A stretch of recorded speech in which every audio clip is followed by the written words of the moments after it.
আসসালামু আলাইকুম সকল প্রবাসী ভাইয়েরা, আপনারা শর্টকাটে কিভাবে ভুনা খিচুড়ি বানাবেন আমি সেটার একটা রেসিপি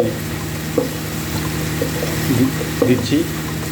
প্রথমে তেল, তারপরে এলাচি, দারচিনি, তেজপাতা, পেঁয়াজ একটু ভালো করে লাল করে নেবেন।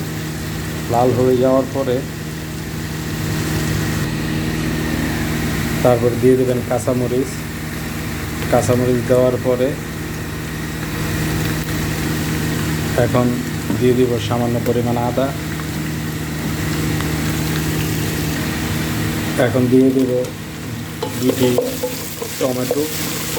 টমেটোটি একটু নরম হওয়ার পর, আমার টমেটো নরম হয়েছে, এখন আমি আধা চামচ পরিমাণ হলুদ, 1 চামচ পরিমাণ লাল মরিচ, 1 চামচ, 4 চামচের 1 চামচের ধনিয়া, 4 চামচের 1 চামচের জিরা দিয়ে এখন আমি মশলাগুলোকে ভালো করে ভেজে নেব। দেখেন আমার মশলাটা সুন্দর করে ভাজা হয়েছে। এখন আমি সামান্য একটু পানি দিয়ে দেব যাতে নিচে লেগে না যায়। তারপরে আবার পরবর্তীতে কতক্ষণ আবার সুন্দর করে 1 মিনিটের মতন মশলাটা ভালো করে কষিয়ে নেবেন। কষিয়ে নেওয়ার পরে আপনি দিয়ে দেবেন মুগ ডাল আর মুসুরির ডাল। আমি এখানে ব্যবহার করেছি মুগ ডাল আর মুসুরির ডাল, 250 গ্রামের মতন 1 কেজি চালের ভিতরে। এখন এই ডালটারে একটু সুন্দর করে মশলার সাথে ভেজে নেবেন। সাথে একটু গরম মশলার পাউডার উপরে দিয়ে দেবেন।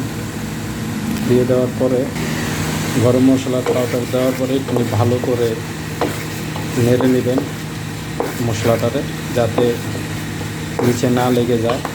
আগুনটা মিডিয়ামে রাখবেন। আর ওইদিকে আমি পানি গরম করছি দেওয়ার জন্য।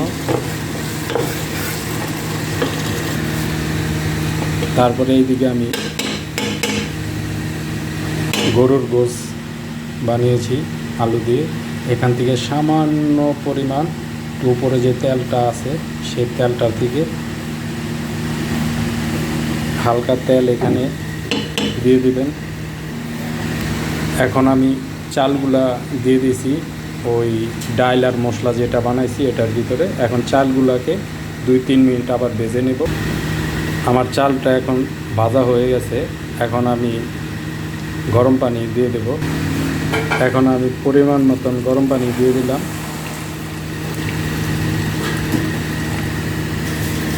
আমি পরিমাণ মতন পানি দিয়ে এখন এটাকে 20-25 মিনিট হাই ফ্লেমে পানিটাকে ফুটাইয়া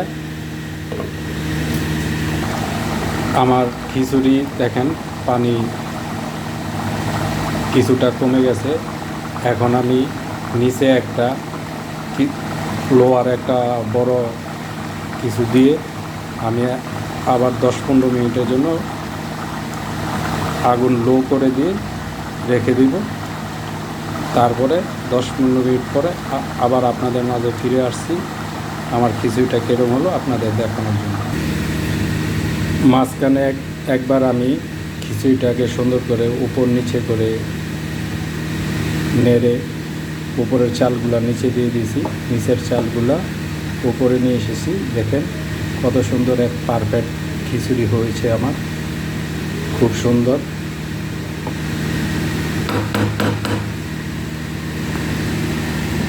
আর এখানে আছে গরুর গোশ আলু দিয়ে সুন্দর করে মাখো মাখো ঝোল। একবার খেলে খুব মজা পাবে এভাবে বানিয়ে। তাই সবাইকে অনুরোধ করলাম, ভিডিওটা যদি ভালো লাগে সাবস্ক্রাইব করে বেল আইকন অন করে পাশে থাকবেন পরবর্তী ভিডিও আপনাদের উৎসাহিত পরবর্তী ভিডিও বানানোর জন্য। আসসালামু আলাইকুম।